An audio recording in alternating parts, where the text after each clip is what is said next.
High viewers, ఈరోజు చంద్రబాబు నాయుడు గారు ముఖ్యమంత్రిగా ఉండి గతంలో తను ముఖ్యమంత్రిగా ఉన్నప్పుడు ప్రజల దగ్గర నుంచి వినతులు స్వీకరించిన ప్రజావేదిక ఉందే అక్కడికి వెళ్ళారు. ఎందుకు? జగన్మోహన్ రెడ్డి అనబడే వ్యక్తి తన పతనానికి తానే ఈ ప్రజావేదికని కూల్చి పునాది వేసుకున్నాడు. ప్రజావేదికను కూల్చి శిథిలాలు కూడా తొలగించలా, కానీ తన పతనానికి తాను పునాది వేసుకున్నాడు. అప్పుడే జనాలు అనుకున్నారు, ఇటువంటి వాడిని ఇంకోసారి గెలిపించవద్దు, ఈ పార్టీ ఇంకోసారి అధికారంలోకి రావద్దు అనుకున్నారు. అప్పుడే వైసీపీ పతనానికి పునాది పడి దానిని ఈరోజు చంద్రబాబు గారు వెళ్ళి చూశారన్నమాట ప్రజావేదిక. మొన్న పోలవరం సందర్శించినప్పుడు ఎంతైతే బాధపడ్డారో ఈ ప్రజావేదిక శిథిలాలను చూడ అంతే బాధపడి ఉంటారు. ఆయన ఒకటే చెప్పాడు, నేను ఈ శిథిలంగా నేను తీయను, ఎన్నాలని ఇలాగే ఉంటాయి.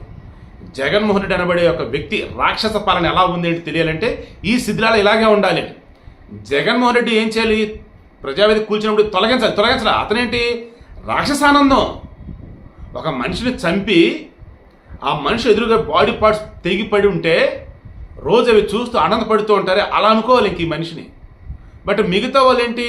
ఆ చనిపోయిన వ్యక్తి తాలూకు మనుషులు ఉన్నారే వాళ్ళు కూడా తొలగేట్లా. ఎందుకు? వాళ్ళు వీడిని ఎవరు చంపారు ఇంత దారుణంగా ఏంటని మనకు తెలుసు కదా, వాడనేవాడు ఇక భూమి మీద ఉండకూడదు, అప్పటి వరకు ఇవి ఇలాగే ఉంచాలన్నట్టుగా అవతలు.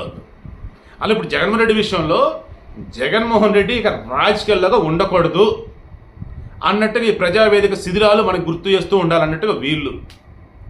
ఫైనల్లీ ఇప్పుడు రోజు అమరావతి మొత్తం సందర్శించారు ఆయన చంద్రబాబు గారు. ఈ వీడియో సమయానికి ఆల్రెడీ మేము సందర్శన అయిపోయి ఆల్రెడీ ప్రెస్ మీట్ కూడా పెట్టుండొచ్చు.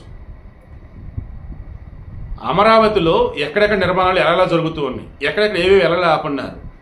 ఎంత దారుణం అంటే జగన్మోహన్ రెడ్డి హయాంలో అమరావతిలో కొత్త పనులు స్టార్ట్ చేయకపోగా అమరావతి నిర్మాణం కోసం ఉంచినటువంటి రాళ్ళు కానీ తర్వాత మెటీరియల్ ఏదంటే అది కానీ ఒరి దేవుడ మొత్తం అసలు ఎవడు పెడితే వాడు తీసుకెళ్ళిపోయారు స్వామి.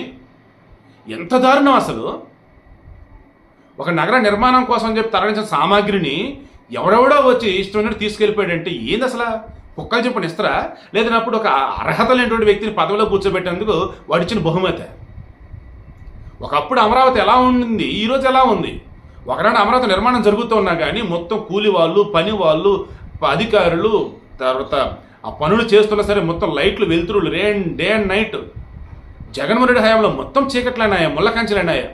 ఇప్పుడు మరలా చంద్రబాబు నాయుడు రాగానే ఎక్కడెక్కడ మరలా పనులు స్టార్ట్ అయితే కొత్త వెలుగులు వచ్చాయి. గత వైభవం తీసుకొచ్చిన అడుగులు వేస్తూ ఉన్నారు. పురపాలక శాఖ మంత్రి ఎవరైతే ఉన్నారో నారాయణ, ఆయన ఒకటే అన్నాడు, 2-3 సంవత్సరాలలో అంటే 3 సంవత్సరాల లోపు అమరావతి మహానగర నిర్మాణం స్పష్టంగా మీకు కనపడిద్ది అని చెప్పాడు ఆయన. సో వీడి యొక్క మెయిన్ ఇంటెన్షన్ ఏంటో తెలుసా? సేమ్ స్టార్టింగ్ చెప్పిన మాటలే. జగన్మోహన్ రెడ్డి అనబడే వ్యక్తి రాజకీయాల్లో లేకుండా ఉన్న రోజే ఏపీకి నిజమైనటువంటి విముక్తి. దేని నుంచి మీరు అర్థం చేసుకుని కింద కామెంట్లో తెలియచేయండి.